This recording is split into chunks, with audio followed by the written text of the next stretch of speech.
கலைநியூஸ் நேயர்களே வணக்கம். நான் உங்கள் தலையம் பாபு. முதல்ல நம்ம கடலூர் மாவட்ட ஆட்சியர், நேர்மையின் நெறியாளர், மரியாதைக்குரிய திரு சிபி ஆதித்யா செந்தில்குமார் அவர்களுக்கு நெஞ்சார்ந்த நன்றியை மனப்பூர்வமாக நாங்கள் தெரிவித்துக் கொள்கிறோம். ஏன்னு கேட்டீங்கன்னா, விருத்தாசலம் அருகே உள்ள எருமலூர் கிராமத்தில் சுமார் 450க்கு மேற்பட்ட பயனாளிகளுக்கு கொடுக்கப்பட்ட இலவச பட்டாக்களை ரத்து செய்துவிட்டு மீண்டும் புதியவர்களுக்காக பட்டா கொடுக்கப்பட்டது. அதிலே நடைபெற்ற முறைகேடுகள் குறித்து நாம் 2 முறை செய்திகளை நாம் வெளியிட்டோம். அந்த முறைகேடுகள் தொடர்பாக நம்ம மரியாதைக்குரிய மாவட்ட ஆட்சியர் அவர்கள் உடனடியாக ஏற்கனவே கொடுத்த பயனாளிகளுக்கு ஆய்வு செய்து உடனடியாக நீங்கள் பட்டா வழங்க வேண்டும், அதற்கு பிறகு இடம் இருந்தால் மற்றவர்களுக்கு நீங்கள் கொடுங்கள், முதல் அவர்களுக்கு முக்கியத்துவத்தையும் முன்னுரிமத்தையும் அளிக்க வேண்டும் என்று மரியாதைக்குரிய மாவட்ட ஆட்சியர் திரு சிபி ஆதித்யா செந்தில்குமார் அவர்கள் உத்தரவிட்டிருந்தார். அந்த உத்தரவை வெல்ஃபேரில் இருக்கக்கூடிய எந்த தாசில்தாரும் அதிகாரிகளும் அதை அமுல்படுத்தவில்லை.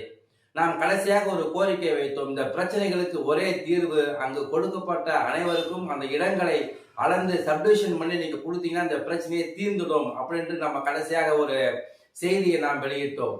ஆனால் அது நடைபெற்றக்கூடிய முறைகேடுகள் குறித்து நம்முடைய கடலூர் லஞ்ச ஒழிப்புத்துறை போலீசார் விசாரிக்க வேண்டும் என்கிற ஒரு கோரிக்கைகளையும் நாம் வைத்து அந்த செய்தியை நாம் பதிவிட்டோம். இதற்கிடையில் நேற்று நம்முடைய மரியாதைக்குரிய மாவட்ட ஆட்சியர் அவர்கள் திட்டக்குடி வருவாய் வட்டாட்சியர் அலுவலகத்தில் துணை வட்டாட்சியராக இருக்கக்கூடிய பி மஞ்சுளா அவர்களுக்கு பதவி உயர்வு அளித்து அவரை விருத்தாசலம் ஆதி திராவிட நலத்துறை தனி வட்டாட்சியராக, அதாவது வெல்ஃபேர் தாசில்தாராக போட்டிருக்கிறாங்க. அங்கு பணியாற்றிய திரு கே வெற்றிவேல் அவர்கள் காத்திருப்போர் பட்டியலிலே வைக்கப்பட்டுள்ளார்.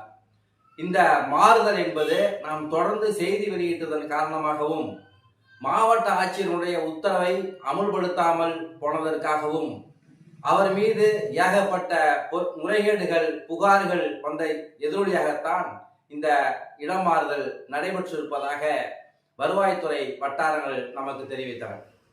இதை போன்ற ஒரு மாவட்ட ஆட்சியர் தமிழ்நாடு முழுக்க இருந்தால் அனைத்து ஏழை எளிய மக்களுக்கும் நல்ல தீர்வையும் நியாயமான ஒரு முடிவையும் கிடைக்கும். தமிழ்நாட்டில் எத்தனையோ ஐஏஎஸ் எல்லாம் இருக்காங்க.